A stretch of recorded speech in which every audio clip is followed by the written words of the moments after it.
আজ যে মানুষটাকে আমরা বিটিএসের one of the greatest rapper আর প্রডিউসার বলি, সে মিন ইয়োগির জীবনের পিছনে লুকিয়ে আছে এক অসাধারণ কষ্টের গল্প। দারিদ্রতা, শরীরের ব্যথা, মানসিক হতাশা, পরিবারের থেকে কোনো রকম সাহায্য না পাওয়ার প্রবলেম, এ সব কিছুকে ওভারকাম করেও কীভাবে সুগা আজ লক্ষ মানুষের ইন্সপিরেশন হয়ে উঠল, চলুন দেখে নেওয়া যাক সে পূর্ণ স্ট্রাগল স্টোরি।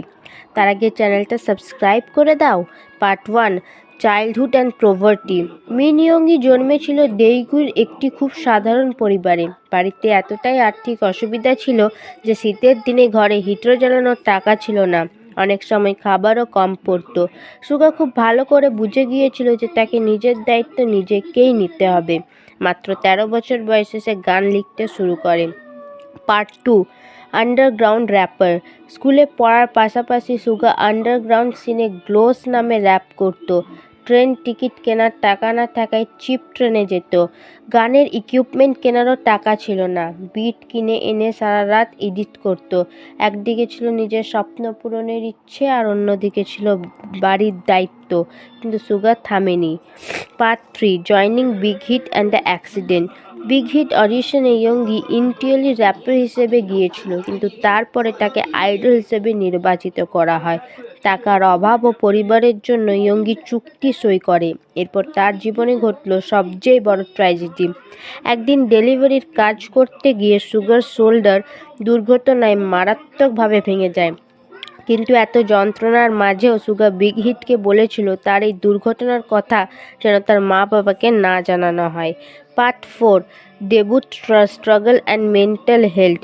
ডেবিউটের পরে সুগার জীবনে গ্ল্যামারের থেকেও বেশি স্ট্রাগল ছিল। ডিপ্রেশন, অ্যাংজাইটি, রাত জেগে গান লেখা, শোল্ডারের ইনজুরি এবং বিভিন্ন মানুষের কটাক্ষ যে বিটিএস কখনোই বড় হবে না, কিন্তু তিনি কখনো হার মানেনি।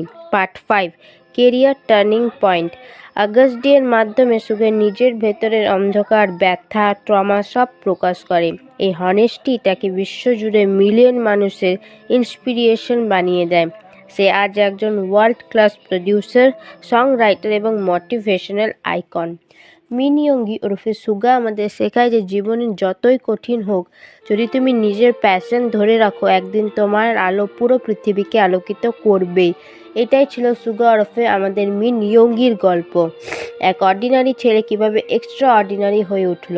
গল্পটি ভালো লাগলে একটি লাইক ও একটি কমেন্ট করে দিও। এরপরে কার গল্প চাও, ও চ্যানেলটির সাথে যুক্ত থেকো, কারণ এরকমই ভিডিও এই চ্যানেলটিতে আসতে থাকে।